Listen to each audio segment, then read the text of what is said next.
Hello, everybody. Welcome to another episode of The Comic Source. I'm your host, Jace. I'm super excited about today's episode. I have three creative minds joining me. They are the driving force behind Ignition Press. We're going to tell you all about it. We're going to tell you about the launch titles. We're going to tell you about their experience at San Diego Comic-Con. So my pleasure to welcome Filip Sablik, Jeremy Haun, and Jamie S. Rich to the show.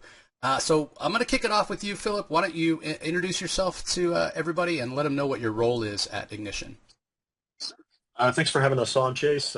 I'm Filip Sablik. I'm the publisher at Ignition Press, and my career has basically taken me from distribution to the publishing side of the business, where I've worn a bunch of different hats at places like Diamond Comic Distributors, Top Cow, and most recently at Boom Studios for 12 years. I was the president of publishing and marketing, and then we had this crazy idea to start something brand new Yeah, with my yeah. partners here. And I can't wait to dive into that. But we'll throw it over to you first, Jeremy.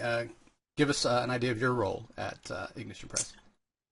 I'm Jeremy Haun, creative director, and I started out just making funny books. I wrote and drew things, and now I've joined these fellows on this amazing, wonderful, magical, crazy adventure. Fantastic. And how about you, Jamie? So I'm editor-in-chief of Ignition Press. I have been probably almost in every pocket of comics publishing so far, from Dark Horse to Oni to years in the wilderness freelancing and writing my own comics to then joining Vertigo and DC Comics back in 2015. Since then, have had short stints at Tapas and IDW. But yeah, ended up here, which to me is more like getting back to where I started and the sorts of comics that I really, really like to do. Yeah, and like I told these guys before we started recording, I got a chance to check out the previews of all the books. I backed the Kickstarter for Murder Podcast. We'll talk about all that. We'll fill you in, everybody. But such high-quality books. I'm super excited for what's to come, and we'll talk a little bit about those. But we got to start with kind of the origins, if you will, of Ignition Press, because we know it's a crowded landscape. It's hard to get your books noticed, but at the same time, we're in a golden age of storytelling. There's never been more and better comic stories out there, and just a lot of creative minds working in the industry. So for whoever wants to start, the motto of Ignition Press is, doing things differently. So give us your kind of origin. What made you think that, hey, there's a better way to do this? Other publishers are not doing it correctly. Or just we could improve. We think we can do it better. Maybe a little combination of all of the above. Kind of give us a little bit of background on the formation here. I think I was going to say at a very high level, you touched on two things that really were maybe the inspiration points for Ignition Press. One was that the three of us and our fourth partner, Eric Gitter, and I mean countless peers who've been in the industry for decades would sit around at conventions after the show and talk about all the things that were broken about the industry, and or maybe just didn't work as well as they should. And I think one of our inspiration points was taking that list and saying, okay, how many of these things can we fix, or at least create a potential solution for that other folks can emulate. And then the other piece of it was that we just saw that most independent comic publishers were kind of following the same playbook that had been established by companies like Dark Horse in the mid-'80s in terms of the product mix, how they approached creators, how they approached retailers. And it's a great playbook, but it's also, now, nearly 40 years old. And the world has changed, and the market has changed, and customers have changed. And we thought there was a real opportunity to create something from the ground up that exists in today's reality. That I'll hand it off to Jamie, who'll probably give a much better narrative version of the origin story.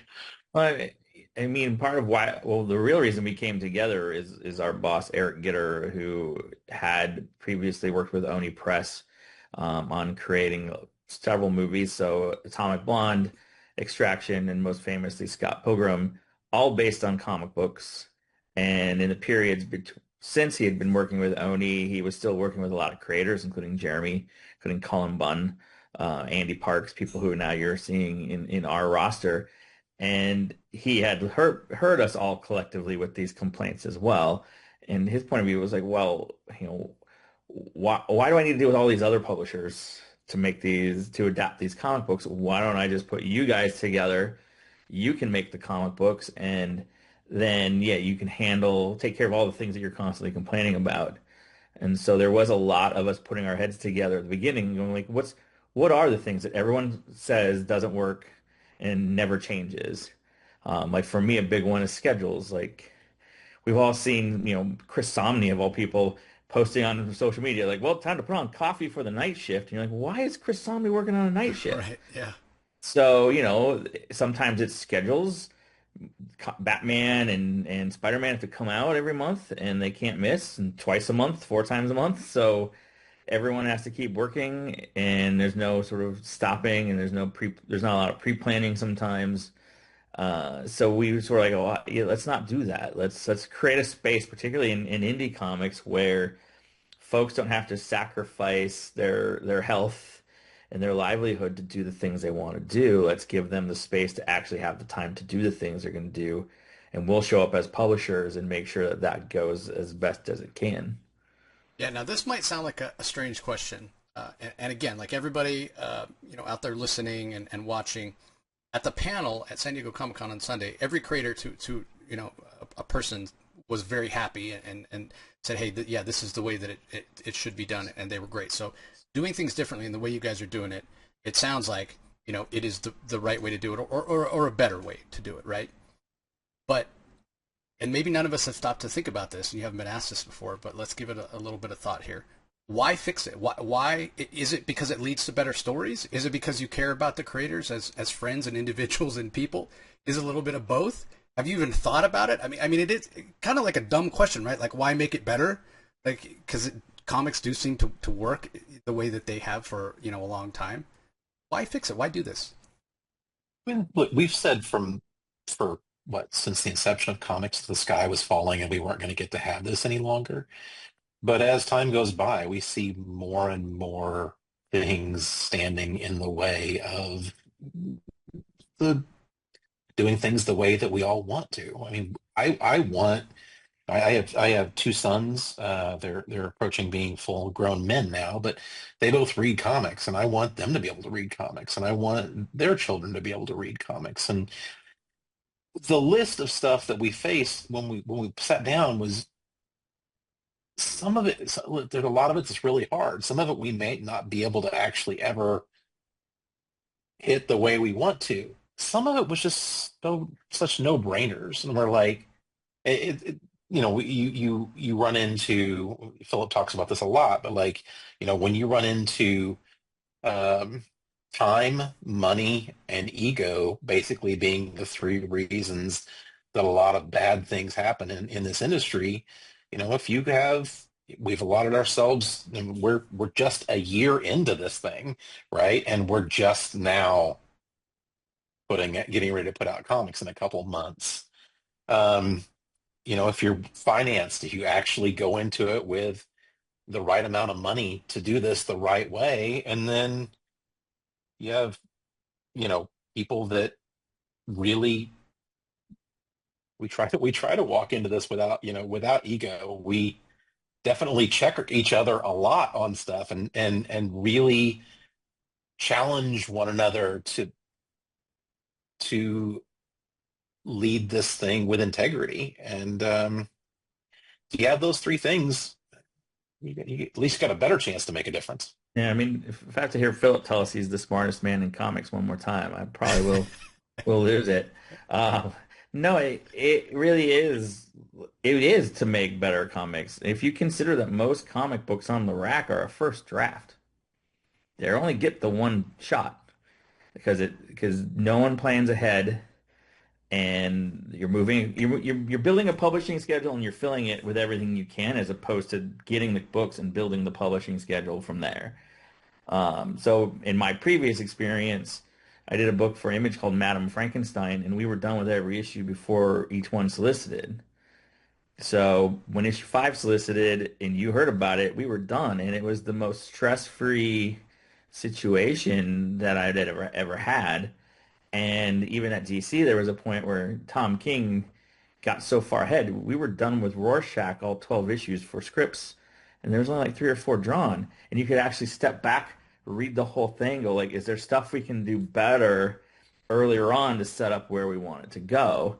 And so being able to do that here, to be able to have, for the most part, all the scripts written before the first issue is done being drawn, we actually have time to pause, to think about it, and the creators don't feel like they're constantly under the gun. They feel like they have times to think. If I have notes, if something goes wrong, we have time to fix it and make it look right, as opposed to just make it look good enough. Those kinds of things are not usually available to you. You just got to get it done and get it out.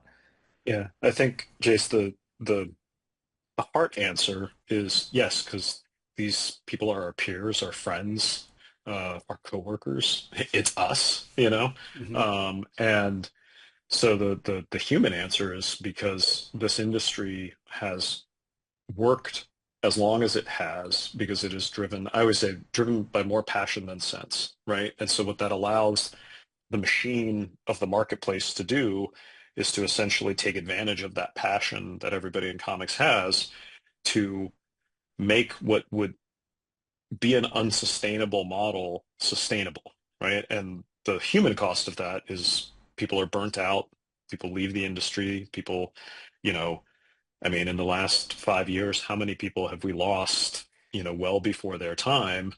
And I'm not saying that that's a direct impact, but certainly not helping. Right. Um, and the business case for it is because we think the books will be better. And if to Jamie's point, if we have the books earlier, it means that the marketing will be better. It means that we can do things for the fans to make the experience better. Like the Ignition, something like the Ignition press room at San Diego doesn't come together if we don't know, like you can't do something like a burlesque show at Comic-Con if you don't know what the book is about and have read it and have been able to like build an experience around that. You can't create merchandise, to roll out at the same time if you don't have that kind of lead time. So our theory is that, yeah, we'll have better books, better product, which will help everything. Yeah, I mean, first of all, the fact you'll have marketing, most publishers these days leave it up to the creators to market for themselves. That's why I do what I do. So just the fact that you're going to have marketing and your marketing team, Bree is amazing. I look forward to working with her. But yeah, that's really amazing. And I can speak again to the quality of the books that I've seen. And if that's a product of you just giving the creators more time, then you guys are really onto something. And the other thing, you and I spoke briefly about this after the panel, Philip. We're talking about doing things differently, or have talked about doing things differently from the publishing perspective and how it impacts creators, but also building community and doing it differently for the fans. Can you speak a little bit to that?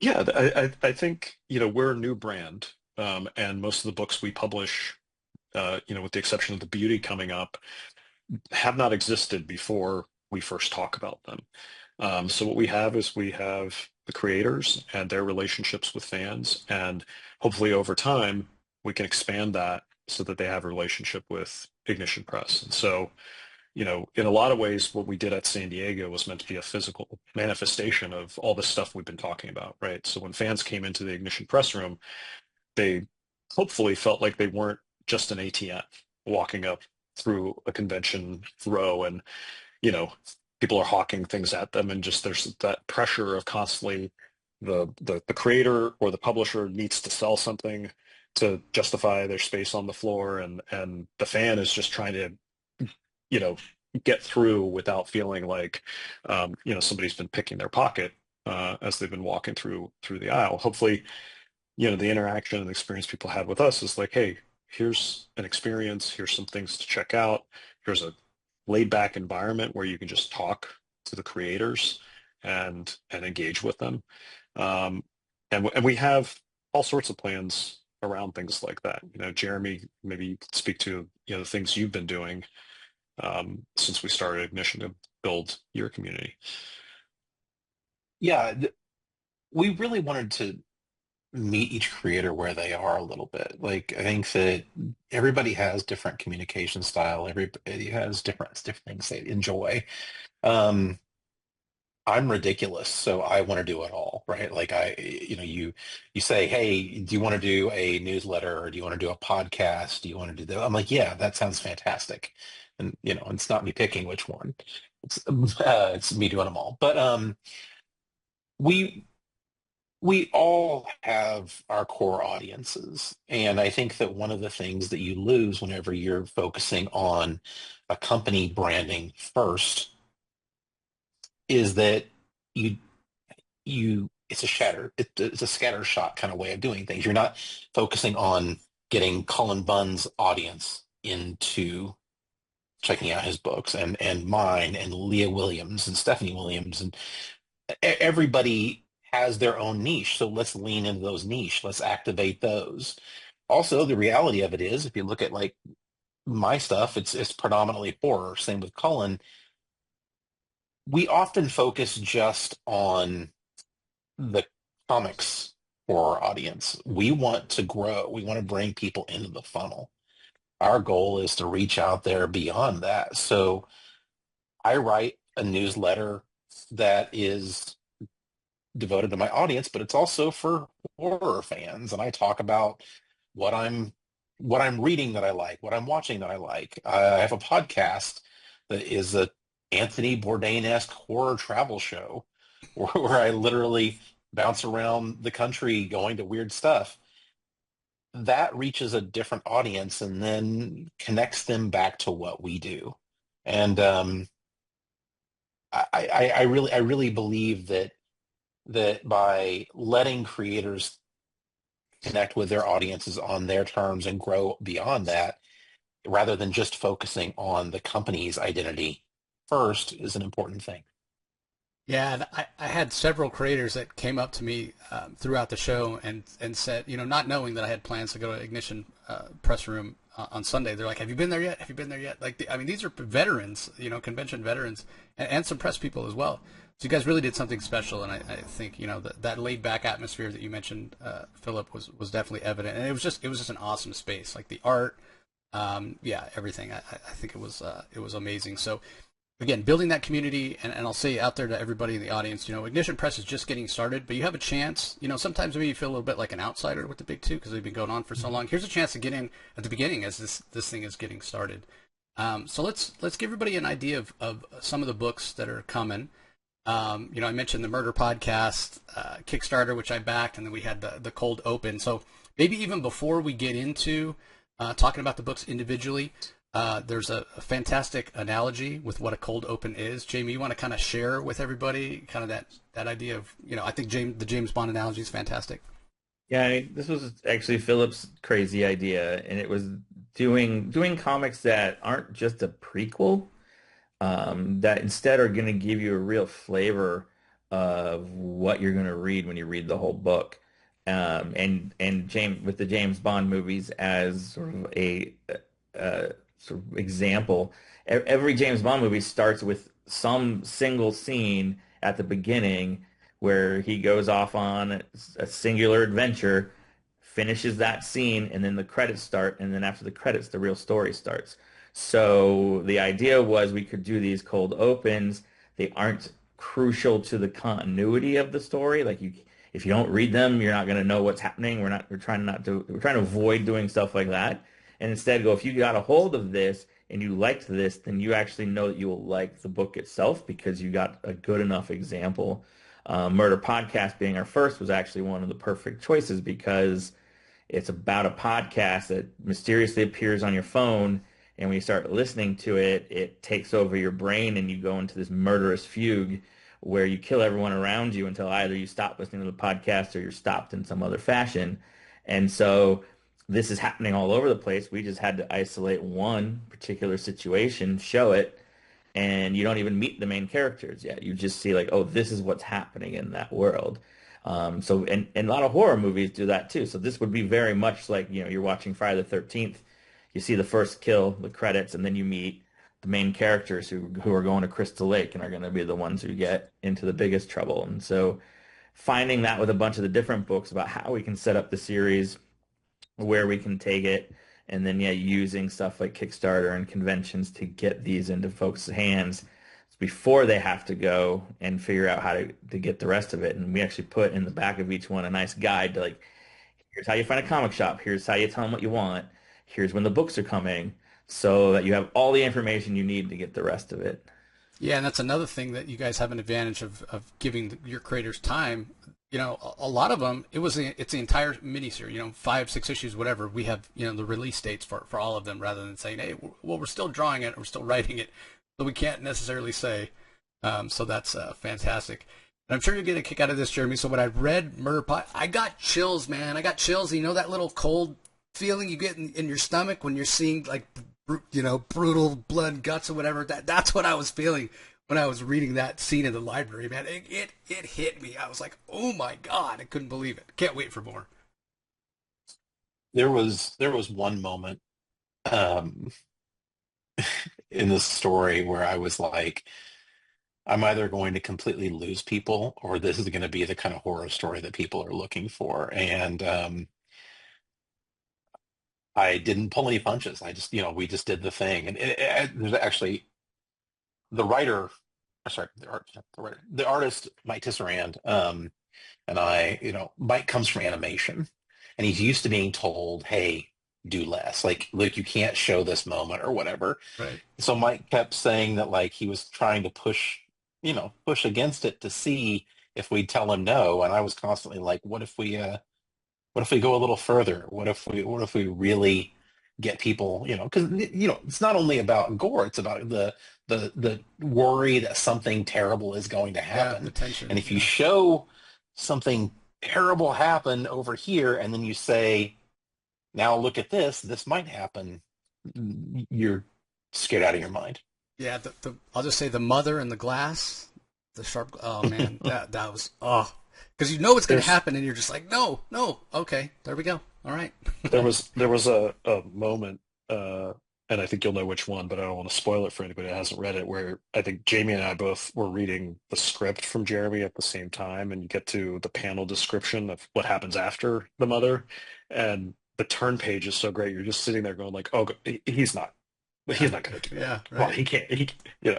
And but it's Jeremy, so I was like, maybe he'll do it. I don't know. I think it's issue 2 that the murder is the one that people might end up hating us for, because it's just like, again, it's like, oh no, you're not gonna do that, are you? And oh yeah, they are. Here they go. So that's even gory. It's just what it evokes in your imagination for what we don't show you. So it's. I mean, that's why Jeremy's good at what he does, and even though he's talking about pushing Mike further, there is still like what you show versus what you don't show and how that activates the mind. And sometimes the thing that you make people think about is worse than the thing you actually can put on the screen. Oh, 100%. Absolutely. Well, next up we have No Place from Tim Seeley and Stefano Simone. Who wants to give the elevator pitch for this one? What about you, Philip? So No Place came in, and we knew we wanted to work with Tim because he's just not only one of our favorite creators, but one of our favorite people, and not just because him and Jeremy wear the same hat and beard combo, but basically Tim came in with this idea that was a riff on the Portal story, the Portal genre, right? Where it's Narnia, it's Wizard of Oz. It's these stories where a character in the mundane world opens a portal and gets sucked into a fantastic world, goes on amazing adventures, right? And generally speaking, the story is focused on the time spent in the fantasy world. And Tim and Stefano, who brought this project in, instead, in No Place, they're focused on what happens when those characters come back. And in a modern world, if you're 10 years old and you disappear, everybody's going to assume that you were kidnapped. Right. And something awful happened to you. And then if you reappear and your story is, I was in a magical fantasy land with a flying tiger, you're going to think you're nuts, or that you're suffering from traumatic stress disorder from whatever you actually went through. And so it's unpacking that. And then the added layer that is kind of hinted at in the cold open is that, well, if there are portals that allow people from Earth to go into these fantastical worlds, certainly that doorway works both ways, right? And so why are we not aware of that is the question, that Tim and Stefano kind of pose at the beginning of this series, and unpacking those questions of following a main character that is one of these kids that disappeared and returned is the crux of the whole thing. Yeah, what I really loved about it was kind of the intimacy of getting to know that character that comes back, juxtaposed against the vastness, the epicness of what this story can be. If we're talking about traveling, to different lands and worlds, and them, creatures from there traveling here. Like that's a huge story. But then grounding it in relatable characters, I think, is kind of the in. So yeah, I thought it was fantastic. I've also been a big fan of Stefano's work. And I mean, so many of the artists, you're going to see this is going to be a trend through this whole thing, but I really love what Stefano does. And when we started getting the pages on this, it was a whole other level. Like when we talk about giving people the time to make the things, these are artists that suddenly you can just see how free they are. They are doing things in amazing ways, and there's nothing is more evident than No Place. Stefano's work on it is perfect. It's not just time, it's giving them opportunity to draw something that they don't get asked to draw most of the time. And I've seen that time and again when like creators are like, well, they only call me for X, Y, and Z. And it's usually just X because that's what I'm known for. And so I can't get out of that box. And so being able to go to someone and be like, what do you want to draw? Like what genre, if I pair you with a writer, what genre do you want? And just seeing that, having someone see that they can draw more than what they might be known for unlocks a lot of things for them. Not sure if it's the next book you're talking about, but David Baldione on Voyeur is a perfect example of like his superhero stuff is good and great a lot of the times. The stuff he's doing on Voyeur, which is a art heist sexy thriller, is amazing. Mhm. And it just keeps getting better every time he turns something else in because he's really energized by the idea that like he gets to draw things he wants to draw that maybe and working with his friend Leah Williams to do it together. So creating those kinds of opportunities changes just how, I mean, you go to work happy every day, you're going to do better work. Yeah, If you go yeah. to work miserable every day, it's just going to be like getting it done. And we're trying to avoid that. Yeah, we could definitely talk about Voyeur next. One last thing on Oz I want to point out to everybody, especially if you're checking us out on YouTube. If you turn that sideways, that no turns into Oz, maybe one of the most famous, mystical lands. So I thought that was really cool as well. Philip, you want to give a shout out to your graphic designer? Yeah, our amazing art director, Scott Newman, does all of the design work, the logos, the Ignition Press, branding, everything we saw in the Ignition Press room that wasn't, drawn by the artists came out of his brain. And we're just incredibly lucky to have him. And I will be honest, because Tim mentioned that on the panel in San Diego. I had not realized that until he said it. That was like, Tim had not realized it until I Yeah, I showed didn't it know. for him. Yeah, I didn't And notice it either, but it's yeah, perfect. he like as the writer, he hadn't even made the connection, the no in Oz. Because for those wondering, no place, well, there's a certain phrase, no place like home, Yeah.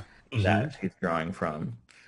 So yeah, so it took me a while looking at it too. I think I had a file or something open, but it was sideways. I was like, wait a minute, that's Oz.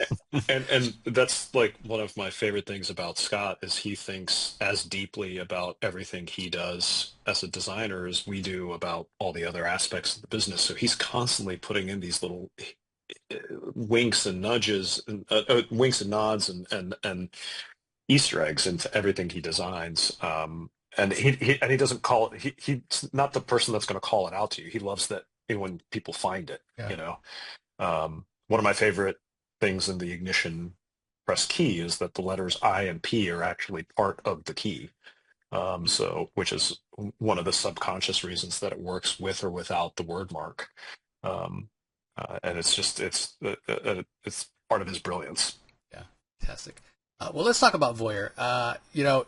Picking my favorite of these stories, maybe like trying to pick my favorite child, right? But this blew me away. Like if I could only keep reading one, it would be a really tough choice. Maybe I go with Voyeur. Maybe it changes based on the day, but I was completely blown away. I mean, I'm familiar with David's superhero work, as you mentioned, Filip, and I've read a bunch of Leia's stuff, but man, this just, again, it blew me away. I'm highly anticipating what comes next. I love heist stories.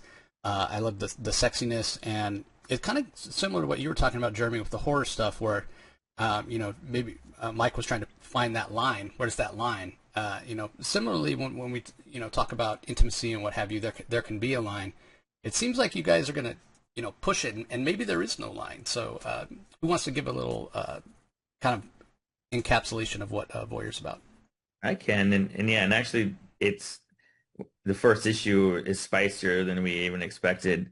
David just got into it, but the pitch that I got from Leah was, the dynamic of these two characters. One of them, the woman Madeline, is going to this exclusive Southeast Asian resort to get away from things. She's grieving a lost friend, and she's just thinking she's going away for a vacation. And she realizes very quickly there's cameras everywhere, and they seem to be following her. And so she goes to the source of the cameras, and where she finds Rook, the man in charge of security, and she immediately clocks him because she's an owner of an art gallery, and she's seen his picture.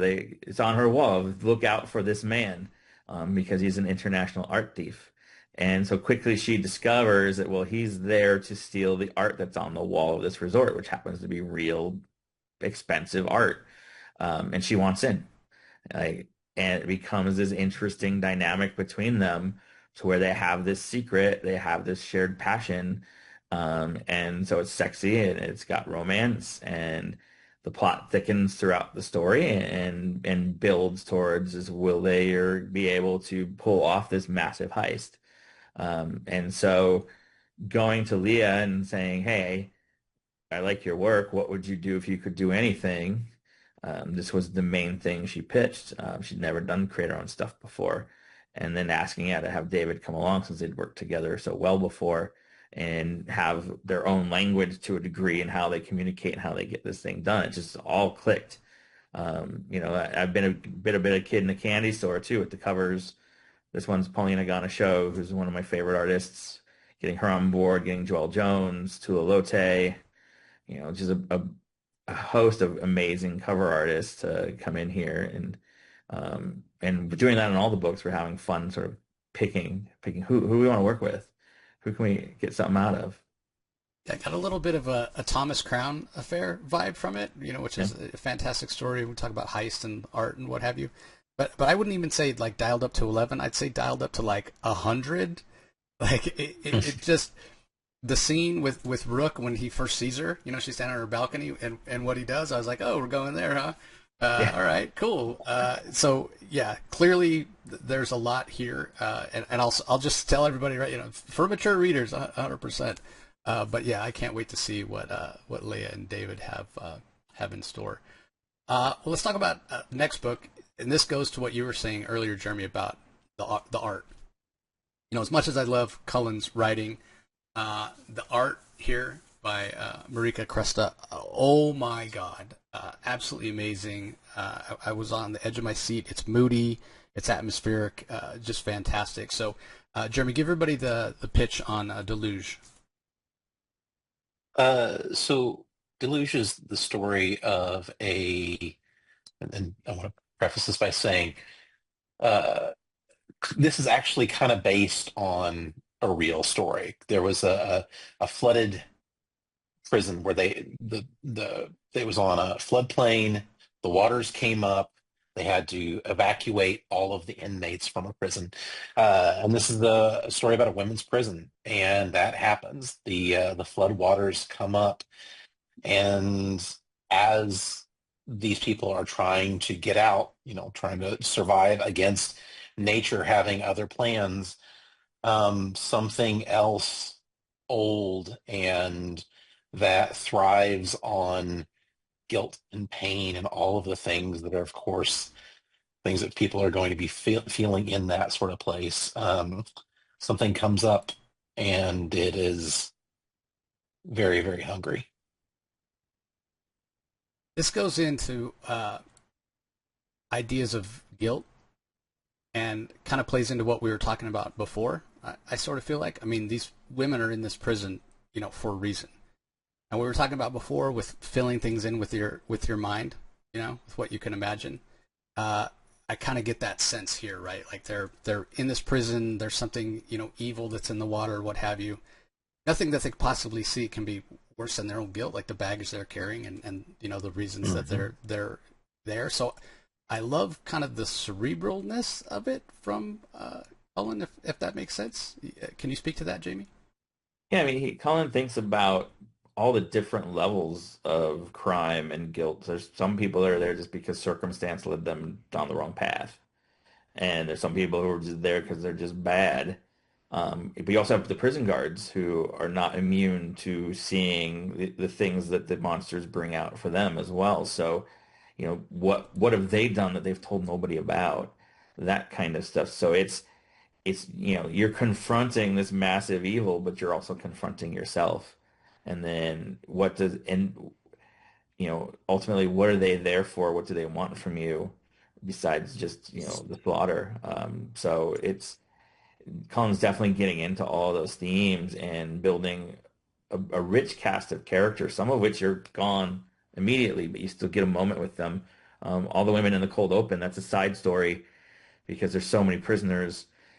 We focus on one particular group in the main story, but these ones went off on their own, and you see what happens to them. And as you said, Marika and Cresta and colorist Rhonda Patterson are just getting that kind of mood, getting, all the great underwater movies, but also we're like, let's look at Alien, let's look at other things where you're trapped inside somewhere with something trying to kill you. Yeah, it was spooky, and I really, really enjoyed it. Now, you kind of referenced this earlier, Philip. Beauty. It's the one book that's coming that isn't a brand new concept. Jeremy, you had this book at Image for a long time. I have never read it. I to my shame, because I've heard great things about it, but I read hundreds of comics a month, and this is now after reading the preview for this. Now I got to go and buy those trades and read it because it's absolutely amazing. But you don't have to go back and read it. You don't have to have read Beauty, right, to jump in right here. You guys are going to tell us everything we need to know. Is that accurate? Yeah, we wanted this to be a great jumping on point. I mean, of course, I want you to go back and have a richer experience and get to understand little subtle nuances. There's I won't spoil too much. There's a character that pops up at the very end of issue 1 that is a fan favorite from the series, and you don't have to know who that character is before this moment, but it's nice to be able to do that. Right. We, Hurley and I, when we created this series, for people that don't know, the beauty is about an STD that makes you beautiful, right? So you can just catch this thing and then look Hollywood hot. And people are going, if that was something that we could catch now, there would be reasons that we did get it or didn't get it. And our reasons are all going to be varied. We have people that get the beauty to identity because they look so vastly different after they've got it. It's kind of a morality play set in a crime science fiction sexy little a drama. But I don't know. I love that we're back to it. I love that we're getting to tell a whole new story that connects back to what came before. And honestly, Emanuela Lupacchino is so brilliant on the art. She is drawing this. I drew the first arc of the Beauty way back in the day, Hmm. and I will proudly say that the Beauty has never looked better than it does right now. Yeah, and I want to mention, so there was a first look book that was available at the press room that had the Beauty, Roots of Madness, and Arcadia. You guys chose to present that in black and white, which I love seeing black and white art. I love seeing kind of the process stuff because you can see the textures and lines, what have you. And seeing Emanuela's line work on this was amazing. Um, what factor did you know from the beginning that you were going to do that first look as black and white, or once the art started coming in, you said, "Oh, you know what would be really cool"? Yeah, the latter more so. Like we were trying to figure out what was ready for San Diego and what wasn't, and having these three books, The Beauty and Roots of Madness, which didn't have a cold open, and Arcadia, where we wanted to save the cold open. So like, how do we present this differently? How do we make the fan feel like they're getting something special and not just a preview? So by just showing it in black and white, so you can appreciate the artwork, was our way to do that. And being able then to still put like captions in color or show little sound effects in color, give you the sense of like it's not just going to be in black and white because we were a little worried about that. Yeah. But as an introduction, it felt like you're going to get something special that you're not going to get anywhere else.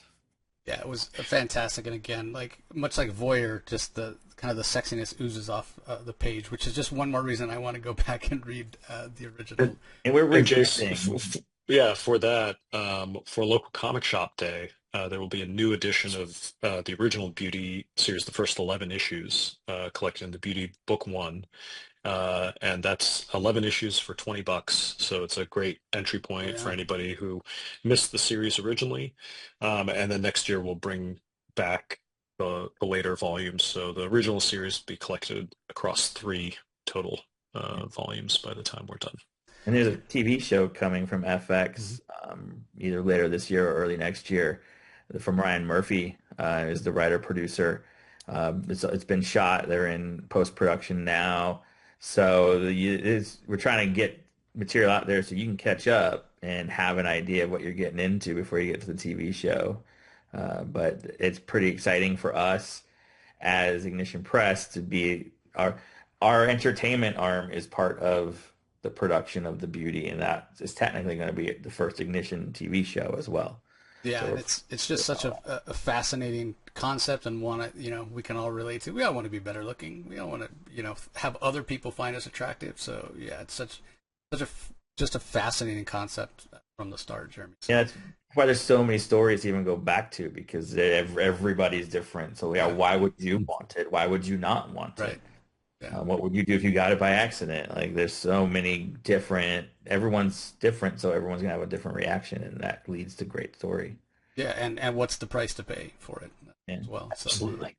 we mentioned Roots of Madness. This one's from Stephanie Williams, going back to the early 19th century, science and really intelligent women, which is always an interesting thing. So who wants to give the pitch for this one? What about you, Jeremy? I gave the last two. One of these two guys All right, want to do Jamie, it. go for it. yeah, this is from Stephanie Williams, who again I met at DC when we were working on Nubia together and the preparing for War of the Amazons and the Wonder Woman title. And I talked to her here and there when I was at IDW and discovered if you have a licensed property, Stephanie is your person. She knows how to pitch everything. Like every time I talked to her about something, she had an idea.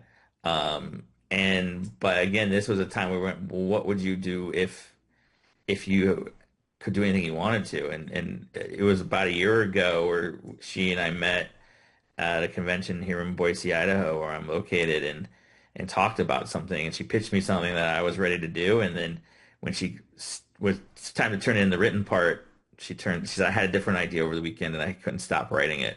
And that was Roots of Madness. So it has a real personal connection to her, but the basic story is at the turn of the 20th century, this young woman, Etta, has this book that her mother gave her that has been handed down through generations that's full of recipes and potions and symbols that she doesn't understand. And she starts digging into it. And she ends up like her mission is to start to create something for Black women's hair for when they treat it and straighten it. It doesn't hurt them. And it leads her into strange places she didn't expect to go. She starts to unlock all these secrets and discovers that there's this magic that is connects her through the generations. And again, it's going to come down to like, well, you can achieve these things, but what price will you end up paying? How will it affect you? And so when we were looking around for someone to draw it, I'm going to probably butcher her name because I actually don't know how to say her last name, but Letizia Caronici, who was known for like House of Slaughter and other stuff from the Slaughterverse, really just brought something extra special to it. In fact, we just got a bunch of inks today where I'm like, each issue is just getting better. And Stephanie herself has a background in science. So does Emma Lupacchino. You mentioned intelligent women. We got all these women with these amazing backgrounds. They're like, but then I changed it to go do comics. Yeah, again, that one presented in black and white. Amazing to see the textures there as well. And then the last book, Arcadia, which I feel like I have the least sense of what this is going to be, but the visuals were so awesome, and these giant, I don't know, are they robots? Are they like androids? I don't know what they are. It seems so interesting, so I can't wait to learn more. But give us the pitch on this one, Philip. Yeah, so this might be the hardest to explain because, like everything the Miranda brothers do, it starts with world building and it's just so vast in scope, which is, what we love about their work. It's what I think people really responded to with We Live and now with Blade Forger, which is their current series that's coming out. And Iñaki and Roy Miranda were on Jamie's list because Jamie had worked with Iñaki on Godzilla, right? That was an Eisner Award-winning story for Godzilla, and so he reached out very early on and said, "What do you guys have next?" And they came back with Arcadia. And the way that I would, if I was standing at a comic shop counter, sell Arcadia to somebody, is I would say, imagine if Metal Hurlant had a love child with Miyazaki, and and just go along for the ride in the world because if you love those two things, if you love the idea of kind of those futuristic bande dessinée influences mashed up with the uh, Miyazaki's interpretation of how man impacts the world and vice versa. That's really at the core of this. The best way I can explain Arcadia, and Jamie might need to help me here, is essentially imagine a world that is post-human, right? There's no human beings left. We're left with these kind of artificial beings, and the character depicted on the cover there are called super dragons, and they are both these kind of machine robotic monsters, but also incubation chambers for these other humanoids. And I've never said it out loud, but I think they're called serants. Yeah. Is that how we're saying it? And these serants essentially get birthed out of these super dragons. Imagine like Neo emerging from the cocoon in the Matrix, right? But they have to be rescued out of these cocoons because these cocoons are also, and the things that surround the super dragons, there are these larger creatures, are trying to kill the serants as they emerge. And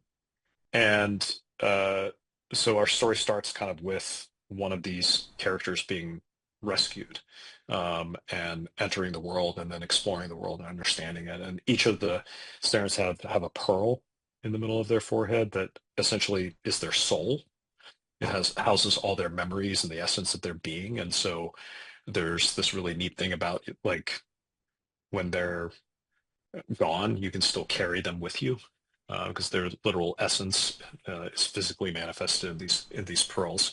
And the larger story really follows this main character that we meet in Hold Open and in the first look, and a companion as they kind of start a journey across the world to understand like how we got here and what their purpose is. How'd I do, Jamie? It's pretty good. And yeah, unlike a lot of dystopian or post-apocalyptic stories, this one's not gray and brown. It's super colorful. It almost looks cheery in that regard as people are figuring out how to carry on with life. But I mean, as you can see here, yeah, there's lots of more fluorescent colors, and it really pops a little like definitely kind of a Tron influence in some of it. So it doesn't look like any comic that you're imagining it might from that description. It looks something like totally more vibrant and different. Yeah, and it was great to see that in black and white as well. But that's maybe the one I'm most looking forward to seeing in color because I know the Miranda brothers do such a fantastic job visually. Well, I'll mention everybody. So the first book that's coming September 10th. That's Murder Podcast 1. And then, if I'm not mistaken, the following week we have Voyeur #1 on September 17th. I'm going to put the release dates for the first issue of each of these series, everybody, in the show notes. So if you're curious, you can go there. Really, I think, hey, just pick up Murder Podcast 1. You'll get a feel for what these guys are doing and how amazing these stories are. And then there's all that extra back matter, they mentioned before. The if you're not familiar with comics or you're not sure how to pre-order, there's kind of an instruction sheet that's very informative, goes step by step, that will help you out as well. And I really want to thank you guys for your time. I'm so excited for what Ignition Press has coming. I can't wait to review the books and promote the books and have creators on to talk about the stories and the ideas behind them and that sort of thing. But I'm going to go around the room here and give everybody one last chance, anything they want to say to the audience. But one last question before we get there. Ignition Press, great name, but was there any realization that you guys started a company called IP Comics? Only after we. I think it was Bree. Was it Bree that pointed it out the first time? Yeah. I think our director of marketing pointed it out because kind of the challenge I posed to her, and we've known each other for years, so this was even before she was working for Ignition Press. I said, hey, here's what we're thinking about. As a marketing, social media savvy person, tell me all the worst things that people are gonna say about this. Like, give me worst case scenarios. Yeah. And she's like, well, it's IP comic. It's IP, Yeah. right? And we said, oh, you know what? That's kind of fun because, and like I said, the key has the letters I and P in it, and so we were like, you know what?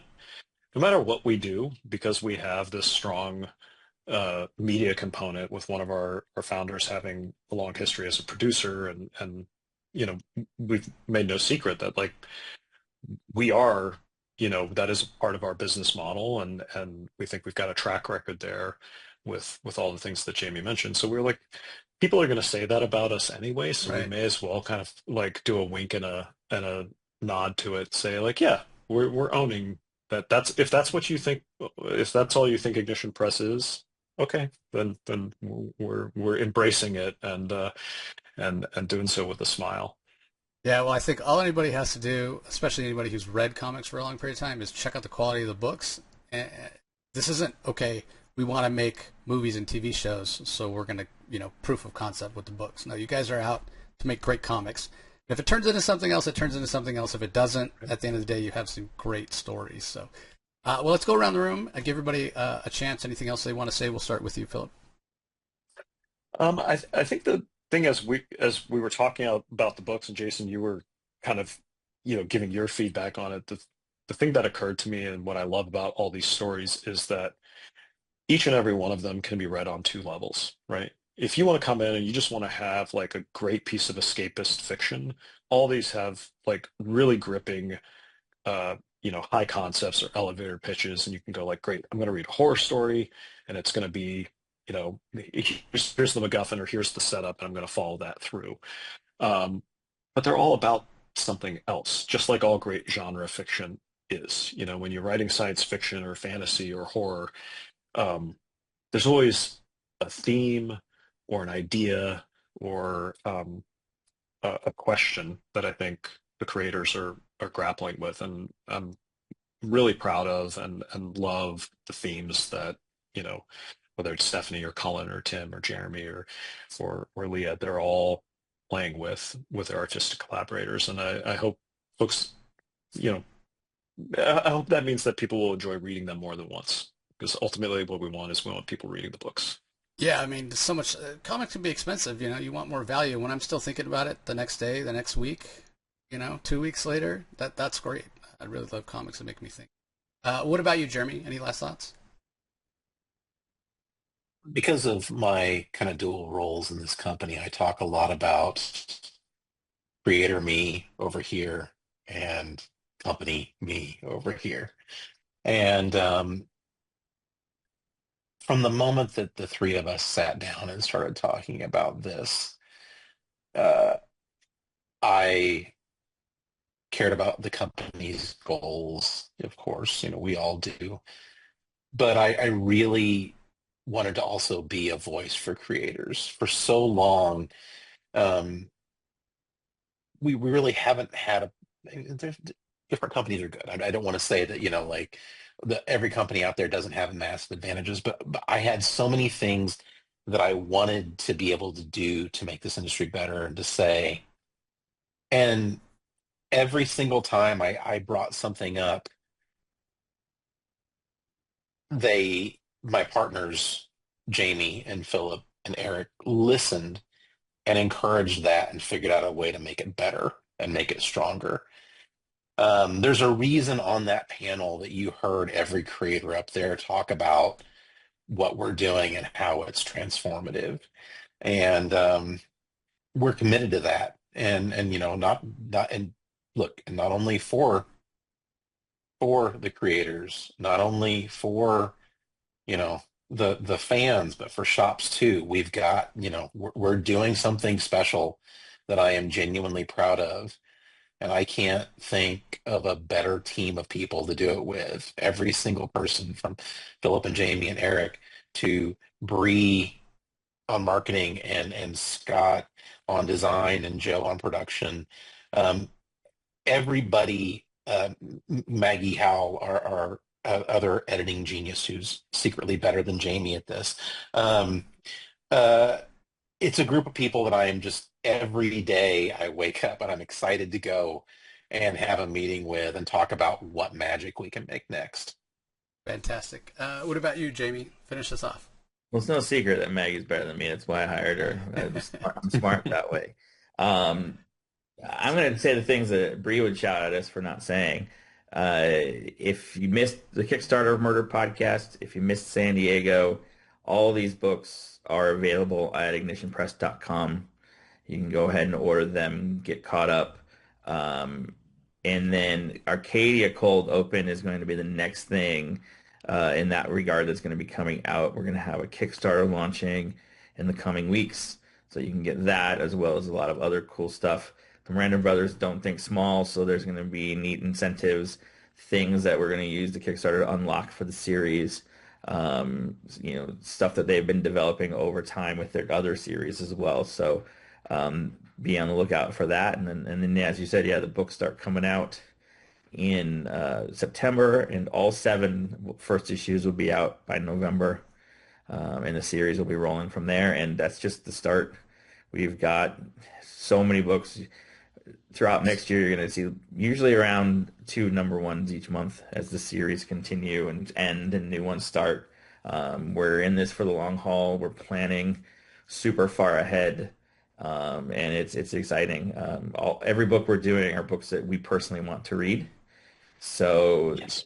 everything is hopefully going to have that passion and excitement in it, so that you get that like this. These were done by real people with real vision. Fantastic. Well, again, everybody, whether you're joining us on YouTube or the audio-only feed, we really appreciate it. Show notes for the Ignition Press website. I'll also put links to their social media there as well as those release dates for the first of each issue for these 7 launch series. So, again, gentlemen, I'm so excited for the future of Ignition Press. Thanks so much for taking the time to chat with me today. You? Right back at you, Thank you. Jace. Thanks for shining a spotlight on us. We really appreciate it. All right, well, that's going to do it for this episode, everybody. Thanks for joining us as always, and we'll talk to you next time.